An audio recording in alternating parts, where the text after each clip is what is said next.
हर हर महादेव शिव भक्तों। तो आज की इस वीडियो में मैं आपको लेके चलूंगा बाबा बैद्यनाथ धाम, जो कि 12 ज्योतिर्लिंगों में से एक है और ये झारखंड राज्य के देवगढ़ शहर में स्थित है।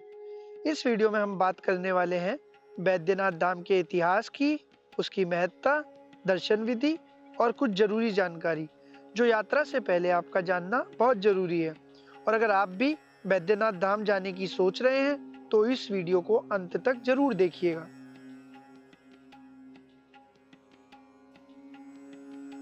तो अगर आप ट्रेन से जाना चाहते हैं तो देवगढ़ के सबसे नजदीकी रेलवे स्टेशन है जसीडीह, और अगर आपको प्लेन से जाना है तो नियरेस्ट एयरपोर्ट खुद देवगढ़ एयरपोर्ट ही है। हमने टिकट बुक की थी ट्रेन नंबर 12304 पूर्वा एक्सप्रेस की, जो हमें नई दिल्ली से मिलनी थी।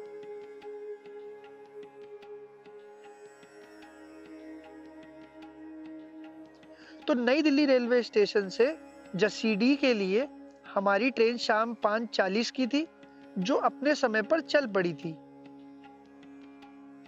इस ट्रेन ने हमें अगले दिन सुबह 11:30 बजे जसीडीह पहुंचाना था। तो चलिए देखते हैं ये हमारा सफर कैसे रहने वाला है। वैसे तो ट्रेन का सफर जर्नी को और भी सुहाना बना देता है।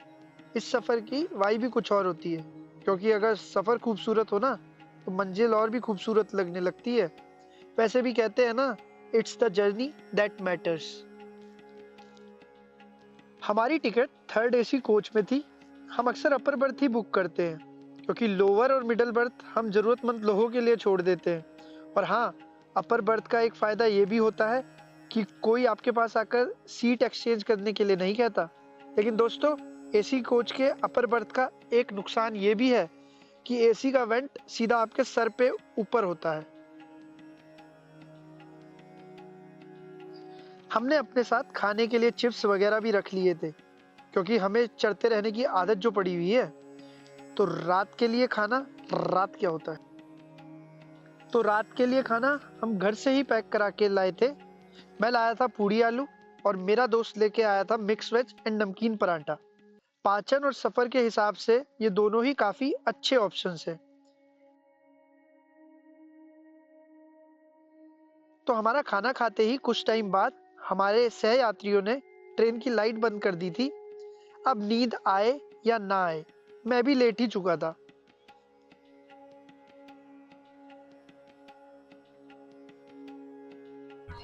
तो अभी थोड़ी देर पहले मेरी नींद खुली, आधा घंटा पहले। और क्योंकि रात को मैं लेट सोया था और नींद भी टूटी टूटी आती है ट्रेन में, जैसा कि आपको पता ही है। तो अब आधे एक घंटे में 50-60 किलोमीटर रह गया। आधे एक घंटे में हमारा 11:30 पे अराइवल है हमारी जसीडीह में। उसके बाद हम होटल की सर्च में निकल पड़ेंगे।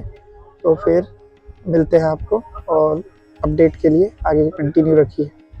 होश वालों को खबर भी खुद की क्या चीज है, इश्क कीजिए फिर समझिए। तो झंकार बीट्स बाय आशीष शर्मा सुनने के बाद आपको क्या लगता है, क्या मैं मुंबई आ सकता हूँ? खैर, फिलहाल तो मैं झारखंड जा रहा हूँ। वैसे काफ़ी लोगों को झारखंड राज्य के बारे में ज़्यादा जानकारी नहीं होती। कुछ लोग तो इसे आज भी बिहार ही मानते हैं। लेकिन आपकी जानकारी के लिए बता दूं, झारखंड सन 2000 में बिहार से अलग हुआ था और आज इस राज्य की अपनी एक अलग पहचान है। और शिव भक्तों को तो ये बात अच्छी तरह पता है कि झारखंड में ही उनके बाबा का पवित्र धाम है। और इसी पवित्र धाम के दर्शन के लिए हम पहुंच गए जसीडीह रेलवे स्टेशन। और 11:40 पे हम जसीडीह पहुंच गए थे। ट्रेन टाइम पर थी। ये सफर लगभग 18 घंटों का था। वहां से हमें देवगढ़ जाना है, जो कि झारखंड की कल्चरल कैपिटल भी है। और हमें स्टेशन के बाहर से ही ई रिक्शा मिल गया था। यहाँ से आपको ऑटो, ई रिक्शा सब कुछ मिल जाएगा। 2 लोगों का किराया लगभग 100 से 200 रुपए के बीच होने वाला है। वैसे तो यहाँ से जो हमें पता चला है, तो लोकल सवारी का किराया 20 से 25 रुपए पर व्यक्ति होता है। तो हम देवगढ़ की गलियों में अभी देवगढ़ से मतलब डायरेक्ट स्टेशन से ई रिक्शा करके देवगढ़ को देख सकते हैं। ई रिक्शा करके काफी ढूंढने के बाद हमने होटल निर्मला कैलाश बुक कर लिया। वैसे देवगढ़ में 2 लोगों के लिए नॉर्मल रूम्स 500 से 1000 रुपए या मैं कहूँ तो 300 से 1000 रुपए के बीच में मिल जाते हैं। तो अगर आपको भी थोड़ी और ज़्यादा लग्जरीज चाहिए तो आप अपना रूम का खर्चा 2000 से 3000 रुपए मान के चल सकते हैं। हमने जो होटल बुक किया था उसमें भी सारी फैसिलिटीज़ अवेलेबल थी और सबसे अच्छी बात ये थी कि ये नया बना हुआ था। होटल से नहा धोकर हम बाबा के दर्शन के लिए निकल पड़े, लेकिन सुबह से हमने कुछ खाया नहीं था और ऑलरेडी 2:30 बज चुके थे, थैंक्स टू माय लेट लतीफ़ दोस्त। तो हमने सोचा पहले थोड़ी पेट पूजा कर लें। हमने समोसे खाने का प्लान बनाया और समोसा काफ़ी अच्छा निकला। और अगर आप भी देवगढ़ में हैं तो माँ भगवती मिष्ठान भंडार का समोसा ज़रूर ट्राई करिएगा। गर्मा गर्म समोसे, ठंड का मौसम, अनजाना शहर और अजनबी लोग, बताइए और क्या चाहिए। तो अब हम निकल पड़े मंदिर की तरफ, खाना वाना खा के, समोसे खा के, और 600 मीटर चल रहे हैं हम। देखते हैं कब तक पहुंचेंगे मंदिर। मंदिर पहुंच के बताते हैं। यहाँ पहुँचने के बाद लोगों ने हमें बताया कि शिवलिंग के दर्शन करने का और जल चढ़ाने का समय शाम 4 बजे तक का ही था। बस फिर क्या था, हमने भी पूरी रेस लगा दी। और हाँ, आप भी याद रखिएगा, अगर आपको भी शिवलिंग के दर्शन करने हैं और जल चढ़ाना है तो आपको शाम 4 बजे से पहले मंदिर में प्रवेश करना पड़ेगा, अन्यथा आपको संध्या आरती होने का इंतजार करना पड़ेगा। यहीं से है भाई, लैपटॉप है, इसी से एंट्री है, जल्दी जाइए। दर्शन करने के बाद बाहर आके हमने कराई थोड़ी फोटोज क्लिक। हम यही रुक गए क्योंकि हमें पता चला कि शाम 6 बजे मंगल आरती का समय होता है। ये जो आपको लाल धागे दिख रहे हैं, ये लोगों की कामनाओं के प्रतीक होते हैं। आप अपनी विश के साथ एक धागा बंधवा सकते हैं, जो महादेव के मंदिर से माँ पार्वती के शक्तिपीठ तक बांधा जाता है। ये धागा भगवान शिव और माँ पार्वती के बीच के पवित्र बंधन को दर्शाता है। तो बैद्यनाथ धाम की कहानी कुछ इस प्रकार है कि रावण ने अपने सरों का बलिदान दिया, फिर शिव भगवान प्रकट हुए वैद्य के रूप में, उसे हील किया रावण को, और उसे आत्मलिंगम नाम का शिवलिंग दिया कि इसे तुम जहाँ भी स्थापित करोगे ये हर जगह एक हीलिंग कैपेबिलिटी, और वहाँ पे कोई रोग बीमारी कुछ नहीं होगा, उसके साथ आएगा। तो भगवान शिव ने अपना वरदान दिया और रावण खुशी में लंका निकल पड़ा कि मैं इसे लंका में स्थापित कर दूंगा। लेकिन अब डर लगा सारे देवताओं को, खासकर इंद्र भगवान को। तो इंद्र ने क्या किया, वो विष्णु जी के पास गए। अब विष्णु जी को कहा कि भगवान रावण पे तो ऑलरेडी इतनी पावर है और है तो असुर ही, तो अगर उसने उसको ये हीलिंग कैपेबिलिटी की शक्ति और मिल गई तो क्या क्या कर सकता है। तो विष्णु जी ने कहा ठीक है, करते हैं कुछ प्रबंध, जैसे कि विष्णु जी करते ही थे कि भगवान महादेव के वरदान के बाद सब कुछ वो करना, सही करना चीज़ों को।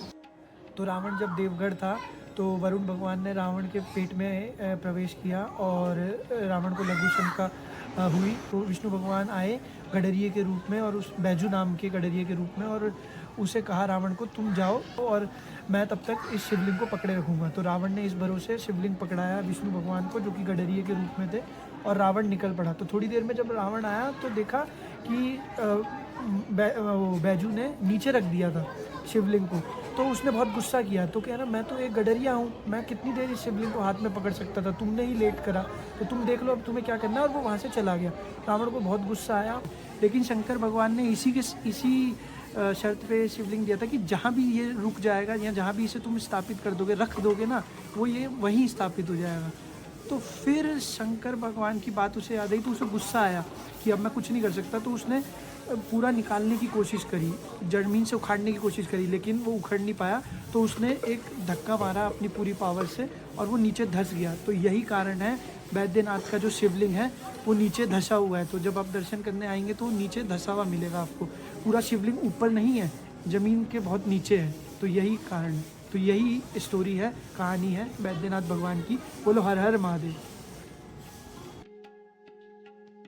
अब वक्त हो चुका था मंगल आरती का, तो आप भी देखिए यहाँ की सुंदर आरती के कुछ मनमोहक दृश्य।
आरती के बाद हम पश्चिमी बेड़े पर पहुंच गए, क्योंकि यहीं पे हमने अपने जूते उतारे थे। यहीं आपको मिलेगी प्रसिद्ध बैद्यनाथ की पेड़े वाली गली, जहां अलग अलग दुकानों पर तरह तरह के पेड़े मिल जाते हैं। वैसे टेस्ट लगभग सभी जगह का सेम ही होता है, लेकिन पेड़े काफ़ी टेस्टी होते हैं। उसके बाद हमें दिख गई चाउमीन बनती हुई, और बस फिर क्या था, दिखने में चाउमीन काफ़ी टेस्टी लग रही थी, और जब हमने खाई तो सच में वो टेस्टी निकली।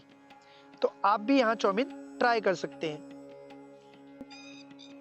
डिनर के लिए हम आ गए साईं शिवम भोजनालय, जहाँ हमने ऑर्डर किया खाना, और टेस्ट काफ़ी एवरेज था। थाली का टेस्ट भी काफ़ी एवरेज लगा हमें।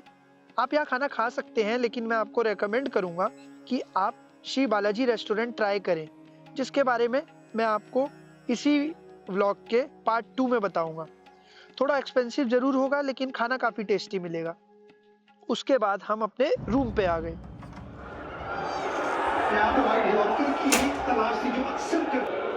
अब हम स्ट्रेस पेइंग पेशेंट्स की बात करते हैं तो नबीहुल हक ने लुंगी सबसे ज़्यादा वाइड है, क्या कह सकते हैं नंबर ओवर। तो हम लोग कहीं भी चले जाएं, मैच देखना कभी नहीं छोड़ते। स्पेशल हमने ये रूम ही इसलिए लिया है कि हम मैच देख सकें एक्स्ट्रा पैसे देके। मैच देखने के बाद हम सो गए, और अब डे 2 होगा बाबा बासुकीनाथ के दर्शन का। उसके लिए हम मिलते हैं पार्ट 2 में। और अगर आपको मेरी ये वीडियो पसंद आई हो तो लाइक, शेयर और सब्सक्राइब करना ना भूलिएगा। तब तक के लिए हर हर महादेव।